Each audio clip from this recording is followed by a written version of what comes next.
কেন যে আমি প্রেম করে হ্যান্ডসাম ছেলেকে বিয়ে করতে গেলাম, তার বদলে একজন টাকাওয়ালা বয়স্ক টাক পড়া ভুঁড়িওয়ালা ভোটকাকে বিয়ে করতাম। আজকে কত না সুখী হইতাম।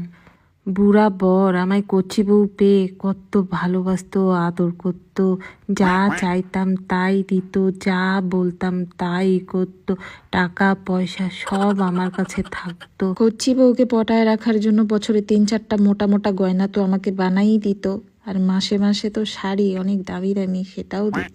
আর বুইড়া আবার কচি বউয়ের মন রাখার জন্য 2-3টা তো কাজের লোক রাইখাই দিত, আর আমি পায়ের উপরে পা তুইলা দিয়ে খাইতে পারতাম, কোনো কাজ করতে হইতো না। প্রত্যেকটা বড় বড় শহরে একটা করে ফ্ল্যাট থাকতো, বাড়িতে 4-5টা গাড়ি, যখন মন চাইতো সাদা রঙের গাড়িতে উঠে যেতাম, লাল রঙের গাড়িতে উঠে যেতাম, যখন ইচ্ছা করতো না এক শহর থেকে আরেক শহরে ড্রাইভার নিয়ে চলে যেতাম। বিয়ের পর লোকে কয়দিনই আর বলতো রিঙ্কির বর বুড়া টাকলা, তারপর তো আমার বরের টাকা দেখা সবার মুখ বন্ধ হয়ে যেত।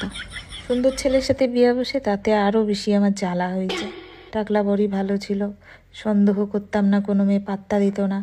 এমন ছেলেকে বিয়া করছি, আমার একটা কথা শোনে না, আমায় একটুও মানে না, একটা কথা বললে 10টা কথা শোনায় দেয়। জীবনটা একেবারে তেজপাতা হয়ে গেছে। টাকা পয়সা তো হাতাইতে পারিই না, সোনা গয়নার নাম তুললে মুখটা এমনভাবে ঝ্যামটা দিয়ে ওঠে যেন কিডনি চায়া ফেল।